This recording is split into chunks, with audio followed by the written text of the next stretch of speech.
Good morning. Corporate regulations എന്ന സബ്ജക്റ്റിലെ introduction to companies act എന്ന ചാപ്റ്ററിലെ അടുത്ത ക്ലാസ്സിലേക്ക് നമുക്ക് കടക്കാം. നമ്മൾ കൈൻഡ്സ് ഓഫ് കമ്പനീസ് ആണ് ഡിസ്കസ് ചെയ്തിരുന്നത്.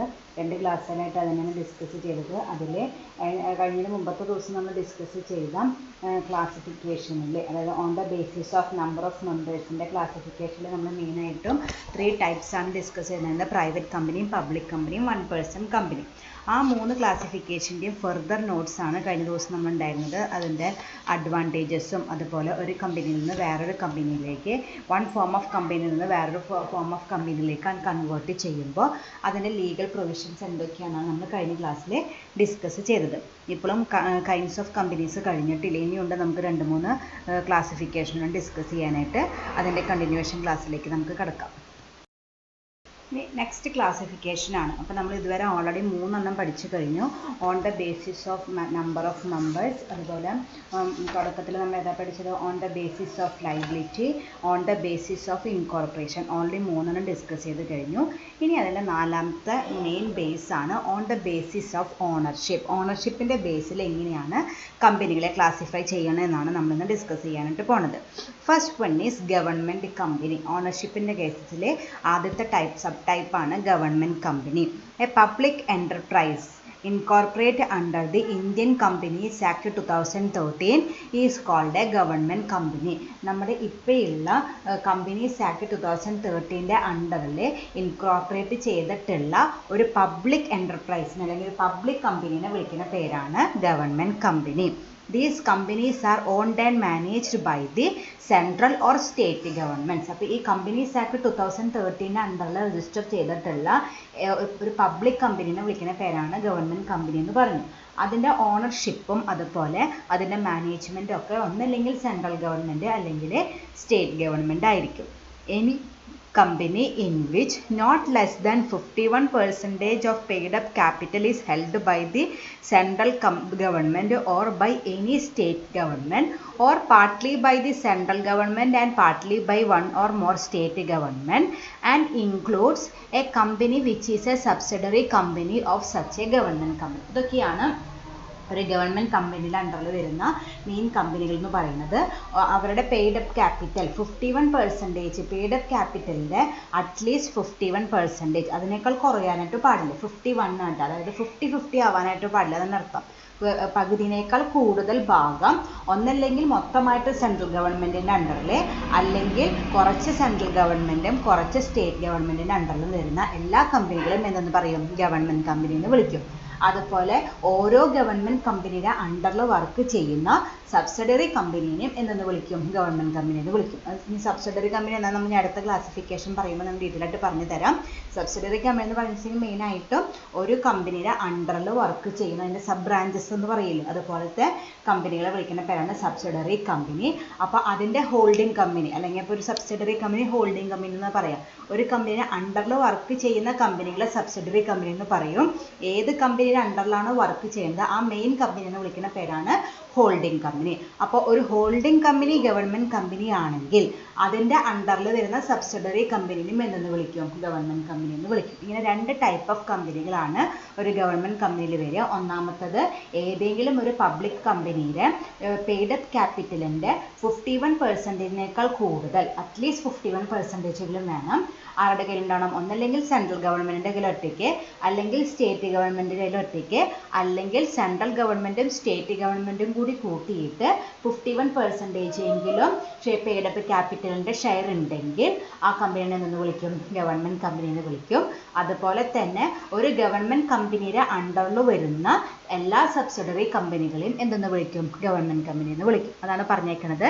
A company in which not less than 51% of the paid up capital is held by the central government or any state government or partly by the central government and partly by one or more state governments and includes a company which is a subsidiary of such a government company. അതിൻ്റെ അണ്ടറിൽ വരുന്ന subsidiary കമ്പനികളും government company എന്ന പേരിൽ നമുക്ക് വിളിക്കാം. These companies are registered as private limited companies though the management and their control vest with the government. ഇത് വേണമെങ്കിൽ ഒരു പ്രൈവറ്റ് ലിമിറ്റഡ് കമ്പനിയിൽ നിന്ന് നമുക്ക് വേണമെങ്കിൽ രജിസ്റ്റർ ചെയ്യാം. എന്നാലും അവരുടെ മാനേജ്മെൻ്റ് എല്ലാം ഇതിൽ ആരുടെ കയ്യിൽ നിന്നായിരിക്കും? അതിൻ്റെ ഓണർഷിപ്പും മാനേജ്മെൻ്റ് എല്ലാം ഗവൺമെൻറ്റിൻ്റെ കയ്യിലായിരിക്കും. Here the government and private individuals are shareholders. അപ്പോൾ ഇതിൽ എന്തുകൊണ്ടാണ് പ്രൈവറ്റ് കമ്പനി എന്ന് നമുക്ക് രജിസ്റ്റർ ചെയ്യുന്നത്? കാരണം ഒരു ഗവൺമെൻറ് കമ്പനിയിൽ പ്രൈവറ്റ് ഇൻഡിവിജ്വൽസ് പാടില്ല എന്നില്ല, പക്ഷേ ഏതിലും ക്രോസ് ചെയ്യാനായിട്ട് പാടില്ല. 49 ക്രോസ് ചെയ്യാനായിട്ട് പാടില്ല. ഇവിടെ 49 കിട്ടിയ അറ്റ്ലീസ്റ്റ് 51 ഗവൺമെൻറ് വേണം. ബാക്കിയുള്ള 49 നമുക്ക് ആരാവാം? പ്രൈവറ്റ് ഇൻഡിവിജ്വൽസ് ആവാം. ഓക്കെ, അപ്പോൾ ഇതൊരു പ്രൈവറ്റ് കമ്പനി എന്ന പേരിലാണ് രജിസ്റ്റർ ചെയ്തതെന്ന് വെച്ചാലും അതിൻ്റെ ഓണർഷിപ്പും അതിൻ്റെ മാനേജ്മെൻറ്റ് ആരുടെ കയ്യിൽ തന്നെയായിരിക്കും? ഗവൺമെൻറ് കമ്പനിയുടെ കയ്യിൽ തന്നെയായിരിക്കും. കാരണം ഭൂരിഭാഗം ആരുടെ കയ്യിലാണ്? 51% ഷെയർസും ആരുടെ കയ്യിലാണ് ഇരിക്കുന്നത്? ഗവൺമെൻറ്റിൻ്റെ കയ്യിലാണ്. എന്നാലും അത് ഗവൺമെൻറ് കമ്പനി എന്ന് വിളിക്കാനായിട്ട് പറ്റുള്ളൂ. അപ്പോൾ അതുകൊണ്ട് തന്നെ അതിൻ്റെ ഓണർഷിപ്പും കൺട്രോളും മാനേജ്മെൻറ്റും കൺട്രോളും ഒക്കെ ആരെന്നെയായിരിക്കും ചെയ്യുക? ഗവൺമെൻറ് തന്നെയായിരിക്കും ചെയ്യുക. പക്ഷേ പ്രൈവറ്റ് ഇൻഡിവിജ്വൽസിന് വേണമെങ്കിൽ അതിൻ്റെ ഷെയർ സബ്സ്ക്രൈബ് ചെയ്യാം. അതിൻ്റെ പ്രപ്പോർഷൻ അല്ലെങ്കിൽ അതിൻ്റെ പെർസെൻറ്റേജ് 49 കൂടാനായിട്ട് പാടില്ല. കാരണം 49 കൂടിയത് 50 ആയി, അപ്പോൾ മറ്റേ 51 കുറഞ്ഞു. അപ്പോൾ അത് ഗവൺമെൻറ് കമ്പനി അല്ലാതായിട്ട് മാറും. അപ്പോൾ 51% ഗവൺമെൻറ്റും 49% പ്രൈവറ്റ് ഇൻഡിവിജ്വലുമായിട്ട് നമുക്ക് വേണമെങ്കിൽ ഒരു ഗവൺമെൻറ് കമ്പനി ഇൻകോർപ്പറേറ്റ് ചെയ്യാം. പക്ഷേ മാനേജ്മെൻ്റ് ഒക്കെ ആരെന്നെ ചെയ്യും? ഗവൺമെൻറ് കമ്പനി തന്നെ ചെയ്യും. These companies are also called mixed ownership company. അപ്പോൾ ഇതിൽ പ്രൈവറ്റും ഗവൺമെൻറ്റും ഒക്കെ വരുന്നത് കൊണ്ട് നമുക്ക് വേണമെങ്കിൽ ഇതിന് വേറൊരു പേര് വിളിക്കാം, മിക്സഡ് ഓണർഷിപ്പ് കമ്പനി. ഓക്കെ, അപ്പോൾ ഇത്രയൊക്കെയാണ് ഒരു ഗവൺമെൻറ് കമ്പനിയെ കുറിച്ച് പറയാനുള്ളത്. Government company Indian Companies Act 2013 അണ്ടറിൽ രജിസ്റ്റർ ചെയ്തിട്ടുള്ള പെയ്ഡ് അപ്പ് ക്യാപിറ്റൽ 51% ഗവൺമെൻറ്റിൻ്റെ കയ്യിലുള്ള എല്ലാ കമ്പനികളെയും ഗവൺമെൻറ് കമ്പനി എന്ന് നമുക്ക് ഷോർട്ടായിട്ട് പറയാം. Okay, next type is non government companies. അടുത്തതാണ് നമ്മൾ ആദ്യം പഠിച്ചത് ഗവൺമെൻറ് കമ്പനി ആയിരുന്നു. ഇനി അടുത്തത് നോൺ ഗവൺമെൻറ് കമ്പനിയാണ്. This includes all those company which are registered under the companies act but not as government company. ഇതും നമ്മുടെ കമ്പനീസ് ആക്ട് 2013 പ്രകാരം രജിസ്റ്റർ ചെയ്ത കമ്പനീനെ ആവും വേണം, പക്ഷേ ഒരു ഗവൺമെൻറ് കമ്പനി ആവരുത്. നമ്മൾ നേരത്തെ പറഞ്ഞ ക്രൈറ്റീരിയ ഇല്ലേ, അതൊന്നും സാറ്റിസ്ഫൈ ചെയ്യാത്ത, അതായത് 50 പെയ്ഡ് അപ്പ് ക്യാപിറ്റലിൻ്റെ 51% സെൻട്രൽ ഗവൺമെൻറ്റിൻ്റെയോ സ്റ്റേറ്റ് ഗവൺമെൻറ്റിൻ്റെയോ അണ്ടറിലല്ലാത്ത ബാക്കി എല്ലാ കമ്പനീസ് ആക്ടിൽ രജിസ്റ്റർ ചെയ്ത കമ്പനികളെ വിളിക്കുന്ന പേരാണ് നോൺ ഗവൺമെൻറ് കമ്പനി. അപ്പോൾ ഗവൺമെൻറ് കമ്പനി അല്ലാത്ത ബാക്കി എല്ലാ കമ്പനികളും ഏതായിട്ട് വരും? നോൺ ഗവൺമെൻറ് കമ്പനിയായിട്ട് വരും. അപ്പോൾ ഇത്രയ്ക്കുള്ള ഇങ്ങനെയാണ് 2 ക്ലാസിഫിക്കേഷനാണ് ഓൺ ദ ബേസിസ് ഓഫ് ഓണർഷിപ്പിൽ വരുന്നത്, ഗവൺമെൻറ് കമ്പനീസും നോൺ ഗവൺമെൻറ് കമ്പനീസും. Okay, next classification on the basis of control. ഇനി എത്രാമത്തെയാണ്? 5ാമത്തെ ടൈപ്പ് ക്ലാസ് മെയിൻ ബേസ് ആണ് ഓൺ ദ ബേസിസ് ഓഫ് കൺട്രോൾ. അതിനുണ്ടാവുക തന്നെ ഫസ്റ്റ് വൺ ആണ് ഹോൾഡിംഗ് കമ്പനി. ഞാൻ നേരത്തെ ഗവൺമെൻറ് കമ്പനി പറഞ്ഞപ്പോൾ ജസ്റ്റ് മെൻഷൻ ചെയ്തിരുന്നു ഹോൾഡിംഗ് കമ്പനി, സബ്സിഡറി കമ്പനിയൊക്കെ, അതാണ് ഞാൻ ഇതിൻ്റെ അണ്ടറിൽ വരുന്നത്. First one is holding company. A company is known as holding company of another company if it has control over that other company.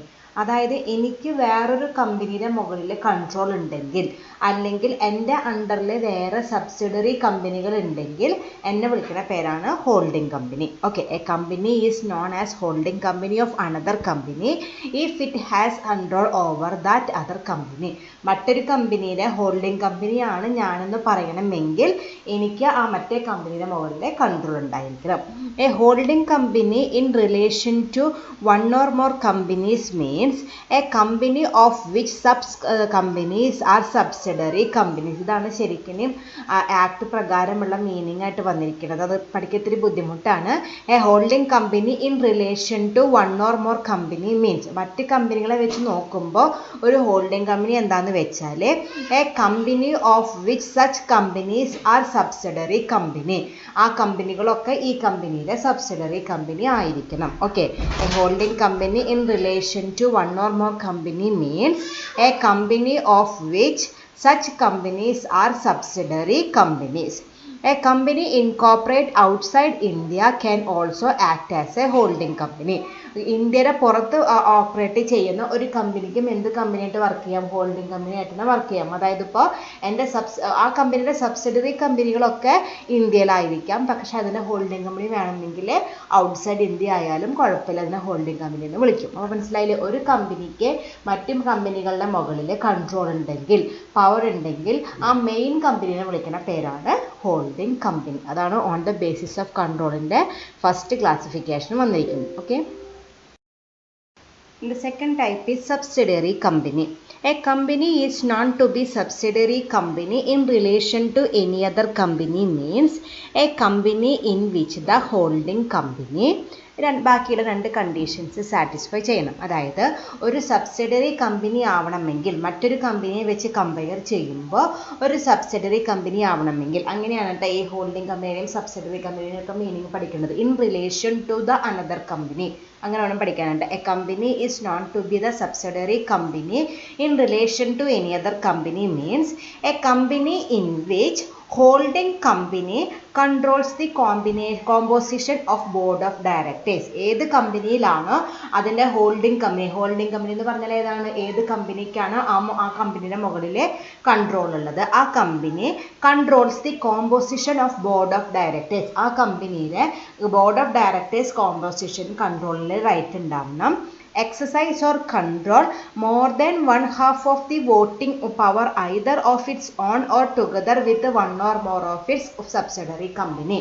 അതുപോലെ ആ കമ്പനിയിലുള്ള വോട്ടിംഗ് റൈറ്റിൽ ഒരു 50% കൺട്രോൾ ചെയ്യുന്നത് ഈ കമ്പനി ആയിരിക്കണം. അങ്ങനെയുള്ള കമ്പനിനെ വിളിക്കുന്ന പേരാണ് സബ്സിഡറി കമ്പനി. അതായത് ഒരു കമ്പനി മറ്റൊരു കമ്പനിയുടെ സബ്സിഡറി കമ്പനി ആവണമെങ്കിൽ അതിൻ്റെ മുകളിലുള്ള ഹോൾഡിംഗ് കമ്പനിക്ക് മെയിനായിട്ടും 2 കൺട്രോളാണ്, അല്ലെങ്കിൽ 2 റൈറ്റാണ് ഉണ്ടാകേണ്ടത്.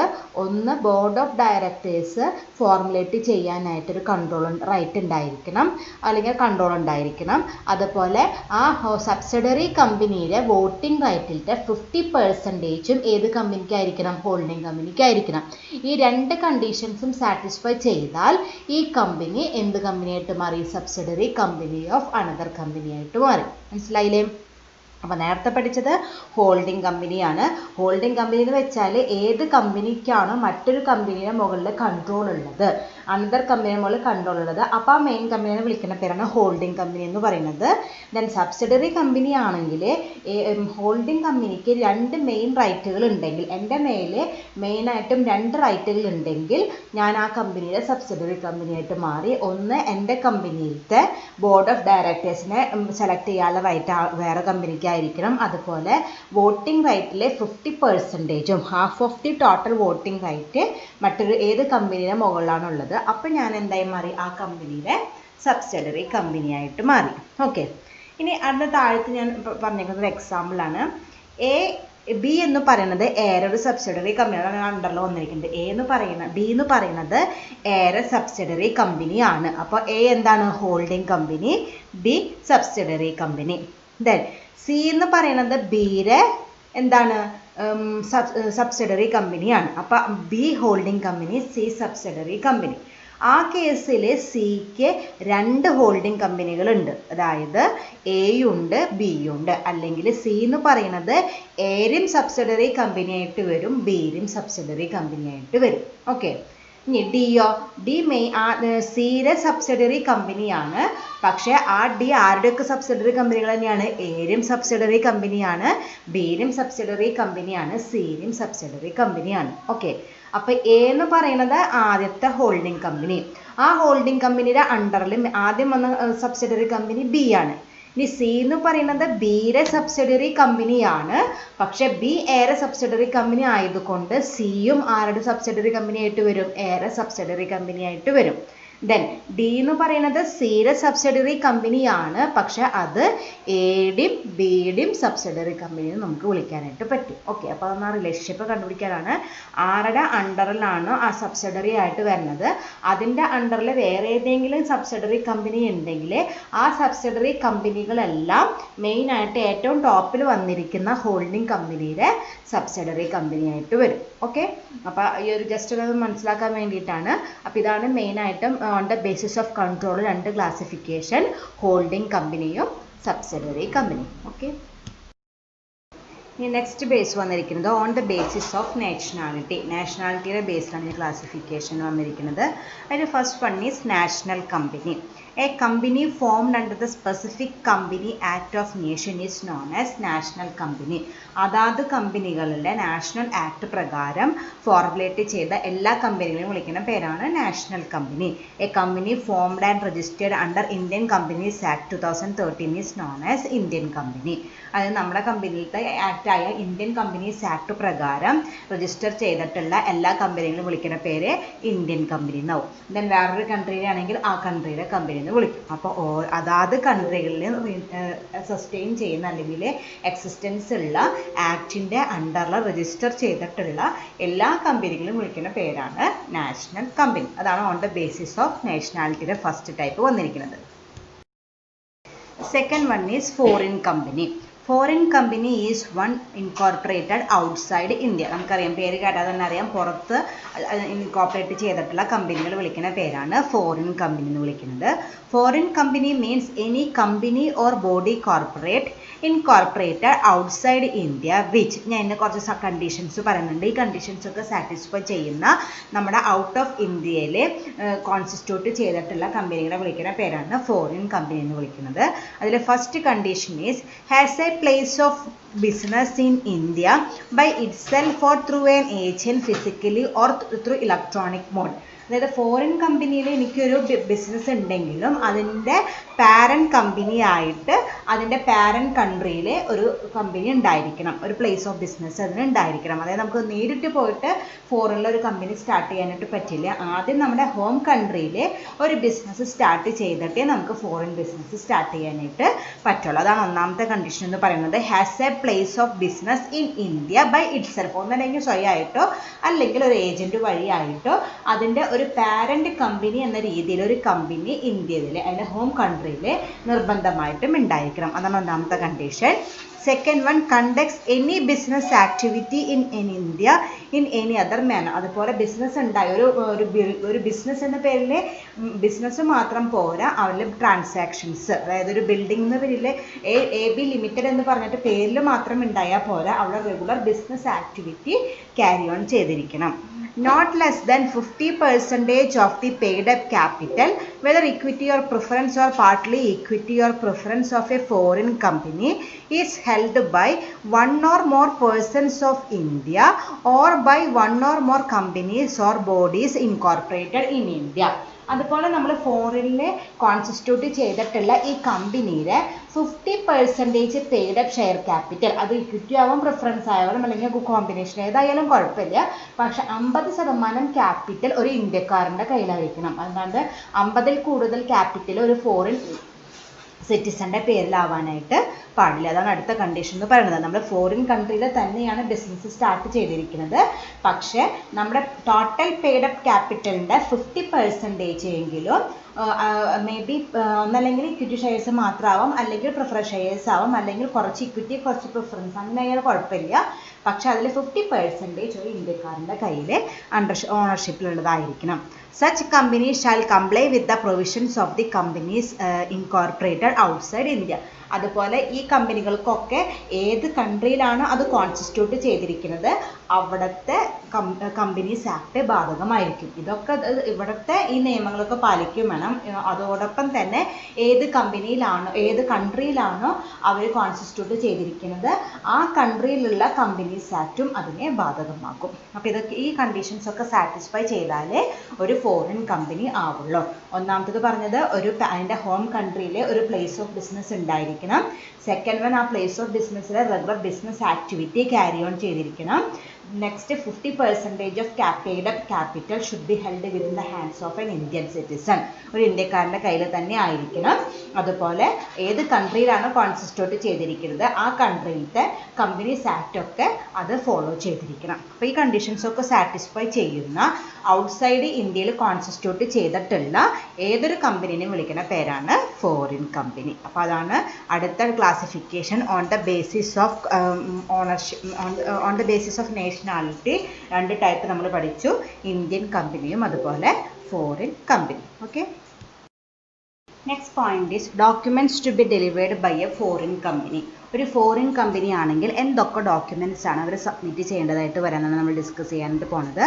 Every foreign company shall within 30 days of the establishment shall deliver the following documents to the registrar for registration. ആ കമ്പനിയുടെ രജിസ്ട്രേഷന് വേണ്ടിയിട്ട് ഇനി പറയുന്ന മെയിൻ ഡോക്യുമെൻറ്റ്സ് ആണ് അത് രജിസ്ട്രാർക്ക് കൊടുക്കേണ്ടതായിട്ട് വരും. അത് 30 ദിവസത്തിനുള്ളിൽ കൊടുത്തിരിക്കണം. എന്തൊക്കെയാണെന്ന് നോക്കാം.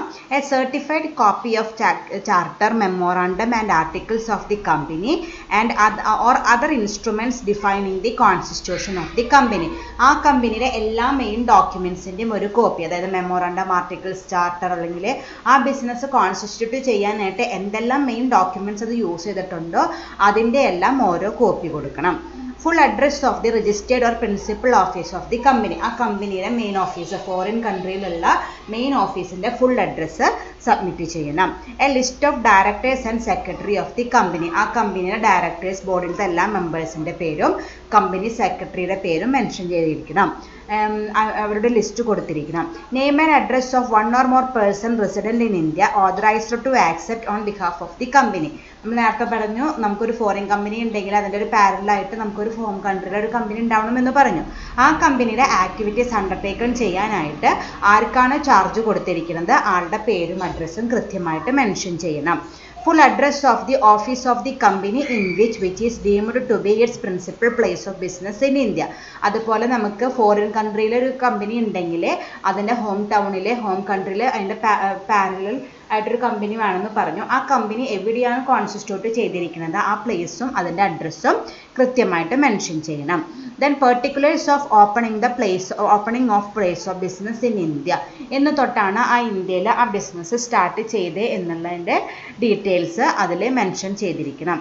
Then declaration that none of the directors of the company or authorized representatives in India have ever been convicted from formation of companies and management in India or abroad. അതായത് ഒരു declaration കൊടുക്കണം. അതിൻ്റെ ബോർഡ് ഓഫ് ഡയറക്ടേഴ്സോ അല്ലെങ്കിൽ അതിൻ്റെ authorised റെപ്രസെൻറ്റേറ്റീവ്സോ, ഇന്ത്യയിലുള്ള authorised റെപ്രസെൻറ്റേറ്റീവ്സോ ഈ കമ്പനിയുടെ ഫോർമേഷനും മാനേജ്മെൻറ്റിനും എഗിൻസ്റ്റ് ആയിട്ട് അത് നടക്കാതിരിക്കാൻ വേണ്ടി ഒരു ആക്ടിവിറ്റിയും ചെയ്യില്ല എന്നുള്ളൊരു ഡിക്ലറേഷൻ കൊടുത്തിരിക്കണം. കാരണം അവരുടെ ഭാഗത്തു നിന്നും ഒരു അപ്രോച്ച് ഉണ്ടായാൽ ചിലപ്പോൾ ആ കമ്പനിയുടെ ഫോർമേഷനോ അല്ലെങ്കിൽ മാനേജ്മെൻറ്റിനോ അത് നെഗറ്റീവായിട്ട് ബാധിക്കും. അപ്പോൾ അങ്ങനൊരു മൂവ്മെൻറ്റ് അവരുടെ ഭാഗത്തു നിന്ന് ഉണ്ടാവില്ല എന്നുള്ള ഡിക്ലറേഷൻ അവർ കൊടുത്തിരിക്കണം.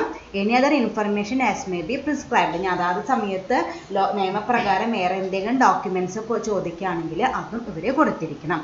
Where any alteration in India any alteration is made in any documents of the company, such alteration shall be communicated to the registrar within 30 days of such alteration. ഈ പറഞ്ഞ ഡോക്യുമെൻറ്റ്സ് ഒക്കെ submit ചെയ്തിട്ടാണ് നമുക്ക് registration പാസ്സാക്കി കിട്ടുക.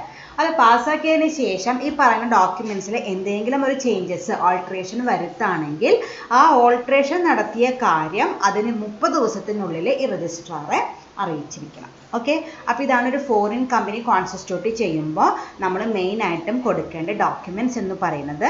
മെയിനായിട്ടും നല്ലത് ആദ്യത്തെ തന്നെയാണ് ആ കമ്പനിയുടെ മെയിൻ ഡോക്യുമെൻറ്റ്സിൻ്റെ എല്ലാ കോപ്പികളും കൊടുത്തിരിക്കുക. ദെൻ ഫോറിൻ കൺട്രിയുള്ള ഒഫീഷ്യൽ അഡ്രസ്സ് കൊടുക്കുക, ഇന്ത്യയിലുള്ള അഡ്രസ്സ് കൊടുക്കുക, ആർക്കാണോ അതിൻ്റെ ചാർജ് കൊടുക്കുക ആളുടെ അഡ്രസ്സ് കൊടുക്കുക, ഡയറക്ടേഴ്സിൻ്റെയും സെക്രട്ടറിയുടെയും പേരും നെയിമും അഡ്രസ്സും കൊടുക്കുക. എന്നോട്ടാണ് ഇന്ത്യയിൽ ഓപ്പൺ ചെയ്തത് ആ ബിസിനസ് സ്റ്റാർട്ട് ചെയ്യുന്ന ഡീറ്റെയിൽസ് കൊടുക്കുക. പിന്നെ ഡയറക്ടേഴ്സിൻ്റെ ഒരു ഡിക്ലറേഷൻ, കമ്പനിക്ക് എഗൻസ്റ്റ് ആയിട്ട് ഒരു ആക്ടിവിറ്റിയും അവരുടെ ഭാഗത്തുനിന്ന് ഉണ്ടാവില്ല എന്നുള്ള ഡിക്ലറേഷൻ കൊടുക്കുക. പിന്നെ അതാത് സമയത്ത് അതാത് കൺട്രികളുടെ ആക്ട് സ്പെസിഫൈ ചെയ്യുന്ന വേറെ എന്തെങ്കിലും ഡോക്യുമെൻറ്റ്സ് ഉണ്ടെങ്കിൽ അതും നമ്മൾ കൊടുക്കേണ്ടതായിട്ട് വരും. Okay, next is display of name of A foreign company. ഒരു ഫോറിൻ കമ്പനിയുടെ നെയിം ഡിസ്പ്ലേ ചെയ്യുമ്പോൾ ശ്രദ്ധിക്കേണ്ട കുറച്ച് കാര്യങ്ങളുണ്ട്.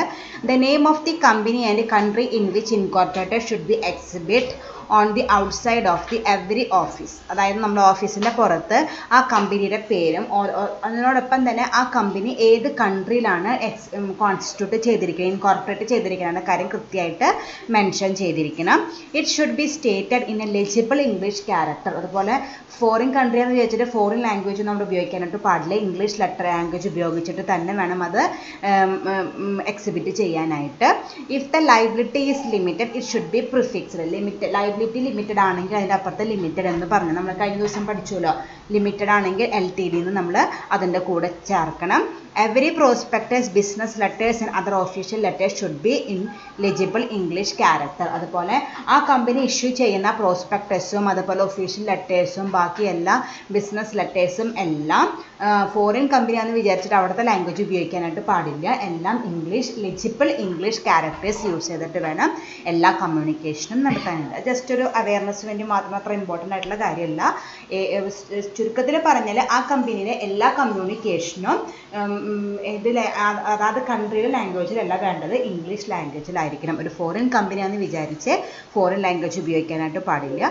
എല്ലാം ഇംഗ്ലീഷ് ലാംഗ്വേജിൽ തന്നെ ഉപയോഗിക്കണം. ജസ്റ്റ് അറിയാൻ വേണ്ടി മാത്രം. Okay, thank you.